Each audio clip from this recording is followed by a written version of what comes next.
सूरज ना बन पाए तो बनके दीपक जलता चल, फूल मिले या अंगारे सच की राहों पे चलता चल। जीना उसका जीना है जो औरों को जीवन देता है। विकल्प तो बहुत मिलेंगे मार्ग से भटकाने के लिए, संकल्प एक होना चाहिए मंजिल तक जाने के लिए।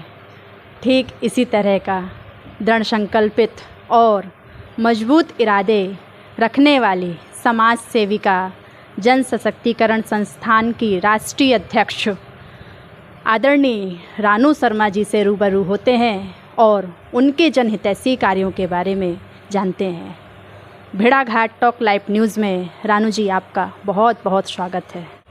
रानू जी, आपकी प्रारंभिक शिक्षा और उच्च शिक्षा कहाँ से प्रारंभ हुई और इसके क्या अनुभव रहे हैं?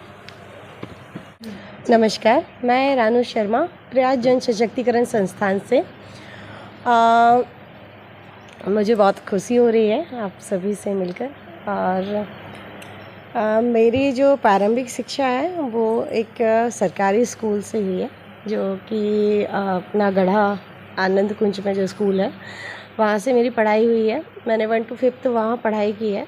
उसके बाद हमने जो मेरा था हितकांडी गर्ल्स जो हायर सेकेंडरी है यहाँ पर बीटी साहब बंगला पर, वहाँ पर मेरा एजुकेशन हुआ।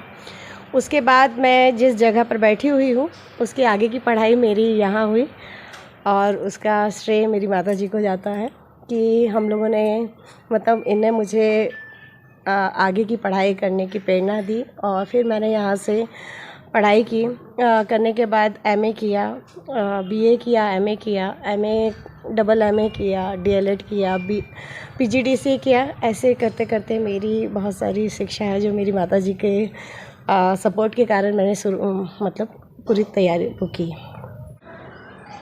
उच्च शिक्षा के पश्चात शिक्षा और समाज सेवा के किन इरादों को लेकर के आपने कदम रखा और उसके क्या परिणाम रहे हैं? समाज सेवा का तो ऐसा है कि बचपन से मुझे काफ़ी शौक़ था कि मुझे समाज के लिए कुछ करना है।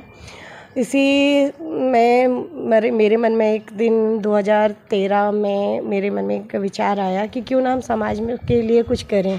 स्कूल समय में भी मैं काफ़ी समाज सेवा करती थी। मेरे साथ कुछ ऐसे लड़कियां थीं, जब उनको कभी, क्योंकि हमारा गर्ल्स स्कूल था, तो कभी बाहर निकलती थी, कुछ प्रॉब्लम होती थी, तो मुझे लगता था कि नहीं मैं इनकी हेल्प करूँगी। तो मैं सबसे पहले आगे चलती थी कि मैं इन लोगों के लिए कुछ मतलब इनको कोई कुछ बोल ना पाए।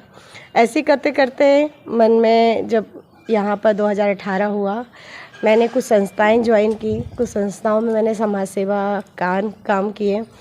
उसके बाद हम कुछ ऐसा विचार हुआ 2020 में कि क्यों ना हम अपनी एक संस्था खुद बनाएं और हम लोग इस पे कार्य करें।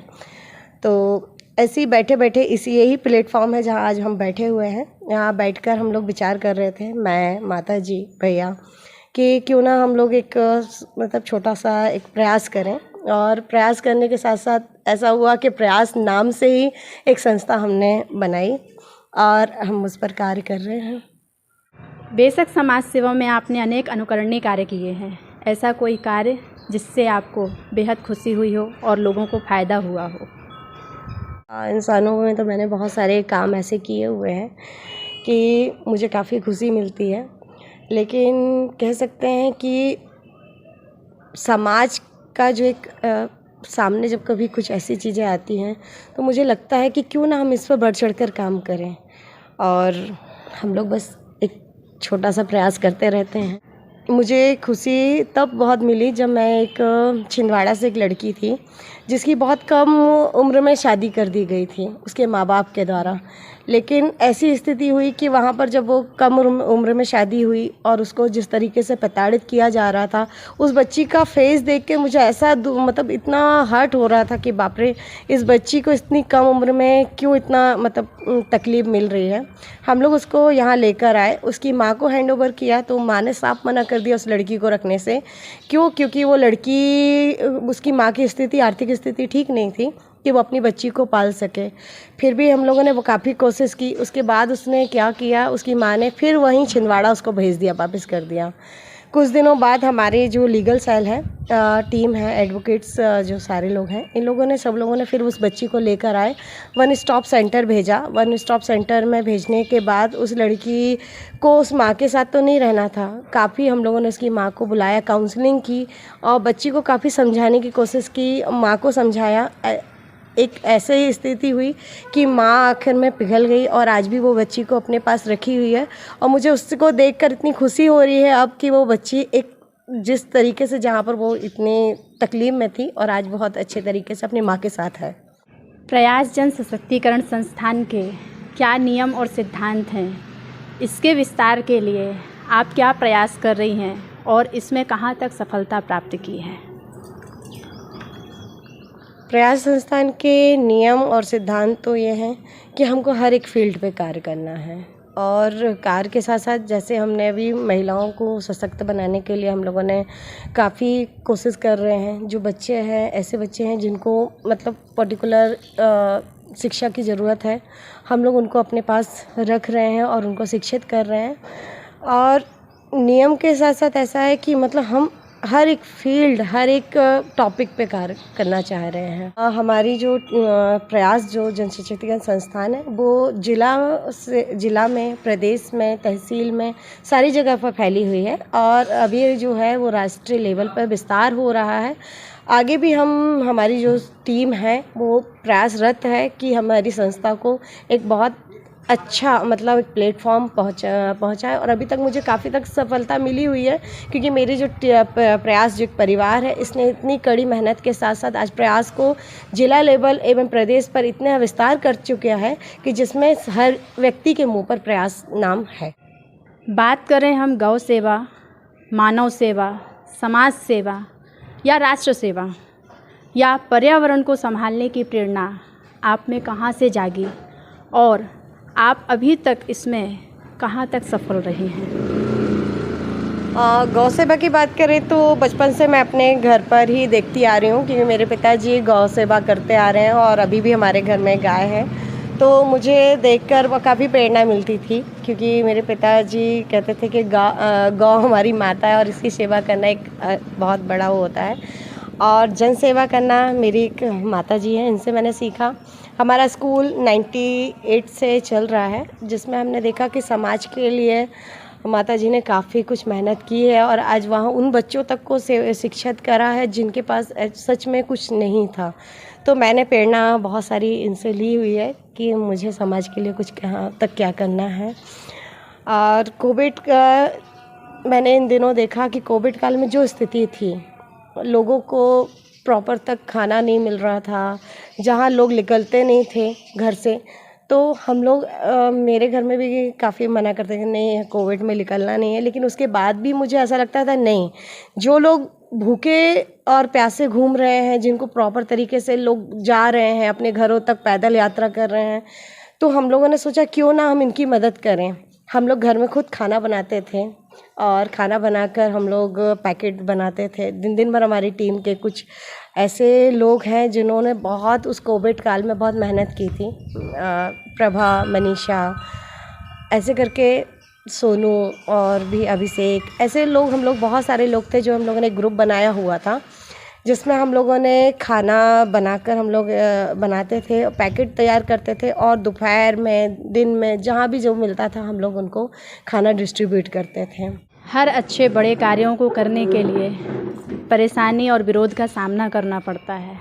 आपके सामने ऐसी कोई परेशानी आई हो जिसके कारण आपको अनेक विरोध का सामना करना पड़ा, लेकिन इसके बावजूद भी आपने उस कार्य को पूर्ण किया और उसमें सफलता प्राप्त की, आपको ये आत्मबल और बढ़ा, इसके बारे में आप क्या कहेंगे? हाँ, ऐसी तो बहुत सारी समस्याएं आई हुई हैं। जब हमने प्रयास चालू किया था तो लोगों को लगता था कि कैसे चलेगा, कैसे होगा, लेकिन एक था कि मैंने प्रयास को बहुत आगे बढ़ाने की कोशिश की, और प्रयास को चला। बीच में लोगों को लगता था कि ये मतलब मैडम के ऊपर कुछ ऐसे मतलब संस्था के प्रति आरटी लगाया जाए कि मैडम के पास इतना पैसा कहाँ से आया, ये क्या हुआ, कहाँ से ये हुआ। तो उस पे भी लोग विफल हुए। विफल होने के बाद लोगों ने बहुत सारे प्रत्यर आरोप जो थे वो चालू किए, लेकिन फिर कुछ ऐसे स्थिति हुई कि वो लोग भी शांत हो गए। शांत होने के साथ साथ आज हमारा प्रयास हर एक फील्ड पर कार्य कर रहा है, चाहे वो जनसेवा हो या पर्यावरण के लिए हो, तालाब हो या किसी भी जगह पर हो, और सभी जगह पर आज हमारा प्रयास कार्य कर रहा है। और इतना अच्छा आज प्लेटफॉर्म उसने हासिल किया हुआ है कि हर एक प्रत्येक व्यक्ति का जबलपुर में या प्रदेश लेवल पर सभी लोगों के नाम मुँह पर एक प्रयास, एक ऐसा नाम रट गया है कि प्रयास प्रयासी है जो कार्यरत है और प्रयास अपने प्रयास पर सफल हो रहा है। ऐसे ही करके आपके उत्कृष्ट कार्यों को देखते हुए अनेक संस्थाओं और जिला प्रशासन द्वारा आपको पुरस्कृत किया गया होगा, इससे आप कितनी संतुष्ट हैं? कहते हैं सम्मान पाकर तो हर एक व्यक्ति के चेहरे पर मुस्कान आ जाती है। ऐसे ही है, मुझे तो मतलब जिला प्रशासन, विभिन्न संस्थाओं एवं देश विदेशों से भी सम्मानित किया गया है। और मुझे बहुत खुशी तो होती है, लेकिन असली खुशी तब होगी जब मैं जिस लक्ष्य को लेकर प्रयास हम लोगों ने चालू किया है, जिस लक्ष्य को हम लोग पूरा कर लेंगे, उस दिन ही मुझे असली खुशी प्राप्त मतलब मिलेगी कि मैं सच में उन महिलाओं के उत्थान के लिए मैं कुछ कार्य कर रही हूँ, जिन महिलाओं के लिए मैंने एक पॉइंट हम लोगों ने प्रयास जन सशक्तिकरण संस्थान रखा। राष्ट्रीय अध्यक्ष समाज सेवा कार्यों और सुख दुखों के कार्यों में आपकी भाग दौड़ रहती है, आपको भाग दौड़ करना पड़ता है। इसके पश्चात भी आपके चेहरे पे ये मुस्कान, ताजगी और आत्मविश्वास और आत्मबल बना रहता है। इतनी भाग दौड़ होने के पश्चात भी आपको यह ऊर्जा, आत्मविश्वास और आत्मबल कहाँ से प्राप्त होता है? आत्मबल तो मुझे मेरे परिवार, मेरी माताजी, मेरे जो प्रयास परिवार है, इन सभी से मुझे आत्मबल मिलता है। क्योंकि जब ये लोग मेरे पीछे खड़ी रहती हैं तो मुझे भी लगता है कि हाँ, मैं कुछ मतलब बहुत उस टाइम पर मुझे लगता नहीं है कि नहीं मुझे क्या करना है, मैं कैसे क्या कर रही हूँ। मतलब कभी भी टाइम बे टाइम पर ये लोग सब मुझे आगे बढ़ने की प्रेरणा देते हैं, तो मैं कभी भी किसी भी एक कार्य में कूद जाती हूँ कि मुझे लगता है कि नहीं ये काम करना है।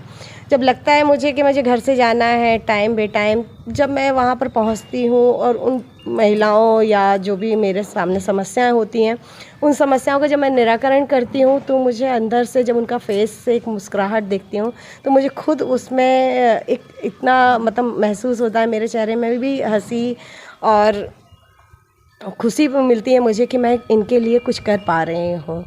यही कारण है कि मेरे चेहरे पर हमेशा खुशी बनती रहती, क्योंकि मैं जब समाज के लिए कुछ अच्छा कर पा रही हूँ, उनको देखकर, बच्चों की मुस्कान को देखकर या किसी महिलाओं की जब मैं कुछ समस्याओं को सॉर्ट आउट करती हूँ, तो मुझे लगता है कि नहीं, मैंने कुछ किया हुआ है। यही सबको मिलकर मेरे जो चेहरा है और मुझे आत्मबल है, इन्हीं सब लोगों से मिलता है मुझे। खासकर गरीब और अनाथ बच्चियों और महिलाओं के लिए आपने बहुत प्रयास किए हैं। इस प्रयास को आगे बढ़ाने और इसके उत्थान के लिए आपकी आगामी योजनाएं कौन-कौन सी हैं?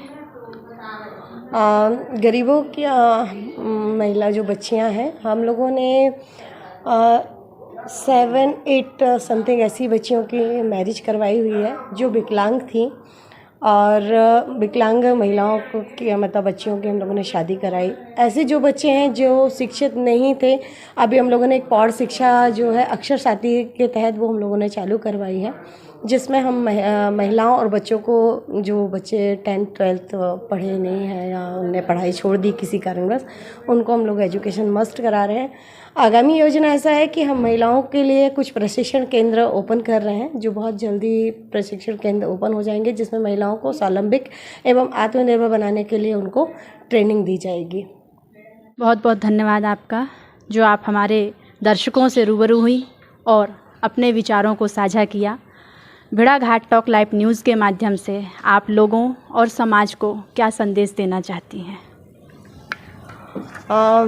मैं आप सभी का आभार व्यक्त करती हूँ, और भेड़ाघाट टॉक न्यूज़ का आभार व्यक्त करती हूँ कि जो मुझे एक मतलब यहाँ पर एक मतलब लाइव आने का एक माध्यम बने और मेरे विचारों को लोगों तक पहुँचाया।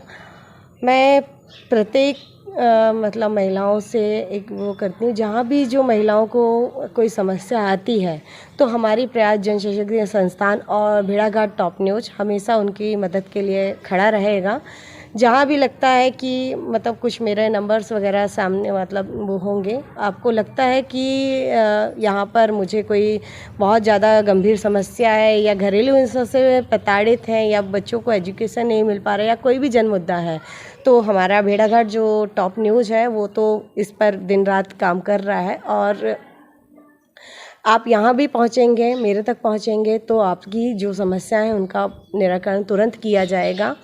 भेड़ाघाट टॉप जो न्यूज़ है वो बहुत ही अच्छा प्लेटफॉर्म है, जहाँ पर एक हर व्यक्ति की समस्याओं का निराकरण तुरंत किया जाता है।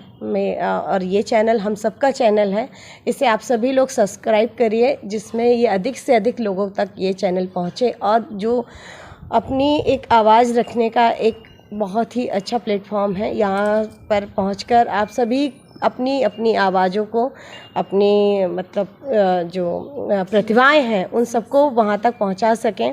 इसके लिए मैं चाहती हूँ कि ये भेड़ाघाट टॉप न्यूज़ को एक बहुत ही अच्छा प्लेटफॉर्म दें और सभी लोग इसे सब्सक्राइब करें, जिससे ये देश विदेश तक सभी जगह पर ये न्यूज़ पहुँचे। इसके लिए मैं आप सभी से अनुरोध करती हूँ और मुझे बहुत अच्छा प्लेटफॉर्म लगा।